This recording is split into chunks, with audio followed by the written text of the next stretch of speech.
So as we continue our Olympian series, during the time that the Tokyo 2020 Olympics would have been playing, of course they're more than 12 months away, we're joined now by three-time Olympian Chris Wybrow. Welcome along.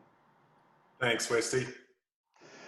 You were 84, 88 and 92. And 92 you were captain in what was a very successful Olympics for the Australians.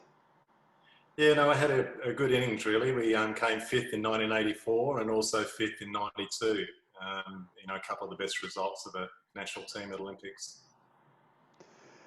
What's it like being an Olympian? You grew up in South Australia, a bit like Charles Turner, came up to New South Wales and then kicked your career off and had 3 World Championships, 3 World Cups, 4 World Cups actually, and 3 Olympic Games. So it was a fairly stellar career. Yeah, no, I was lucky actually with the water polo in South Australia. My background was as a swimmer. My father actually played with Charles Turner, and when Charles was quite young, so he was an inspiration for me. And fortunately, I made a junior national team when I was 15, and I was seen by some of the national coaches, and I started playing with the national team at an early age.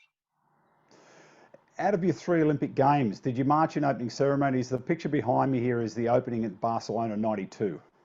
I know it well. Yes, I marched in all 3. We were fortunate enough at the first Olympics in 1984 that the water polo didn't start immediately after the opening ceremony.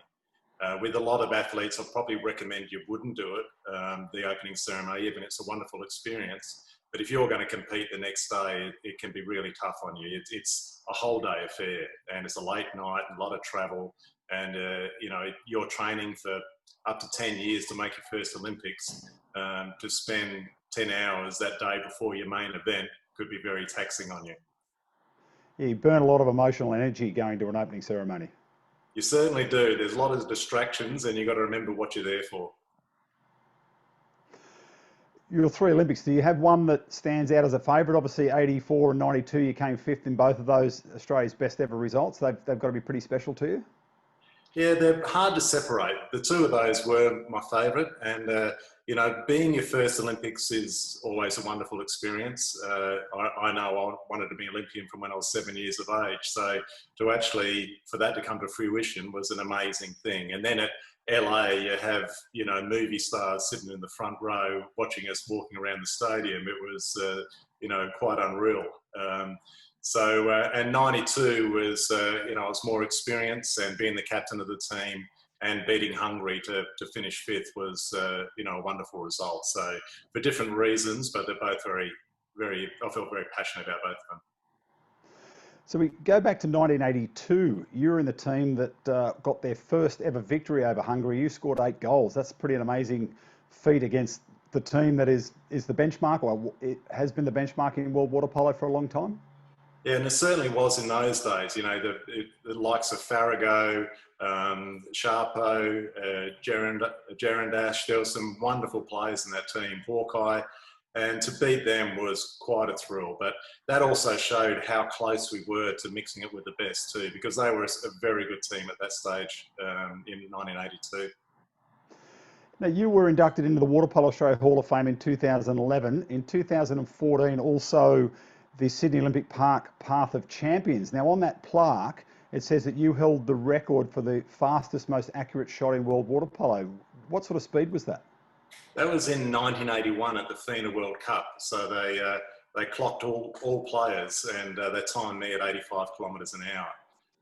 Semens, who is an amazing Yugoslav and later Croatian player, he clocked about 94 kilometres an hour. So it was a darn sight harder and faster than I could throw the ball. But at the time, that was the fastest in the world. Well, we did that same test at the World Championships in Melbourne in 2007, I think was the year. And yeah, the top players then were around that 80, 85 kilometres an hour. Pietro Filioli, when he was playing for Australia, he was about 84 kilometres an hour. Right. So yeah, I still hung around there, even though the technique probably wasn't as good as what it is now. But no, I know that some goalies didn't like the ball pinging past their ears at that stage. So no, it's good to know that it was still up there. Still right up there. What advice would you give to a young athlete now who aspires to be an Olympian? Oh, look, just really go for it. I mean, set goals early, set them as high as you like, and then set goals how you can achieve that top goal. So if you're not for example, if it's in water polo, if you're not a good defender, then work on some skills with defence. If you need to improve on your shooting, compare, look at the best players in the world, see what they do, and try and imitate them. But, give it every shot you possibly can.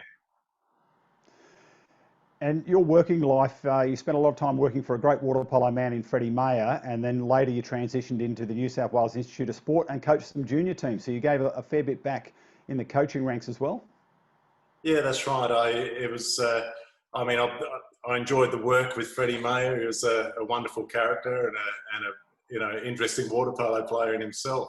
But one of a close friend of mine, daughter, started playing water polo, and he asked if I'd go along and help the coaches, which I did, and then got into coaching again, and then finishing up at the Institute of Sport, and then also assistant coach to Elvis Vadovic, from 2013 to 18.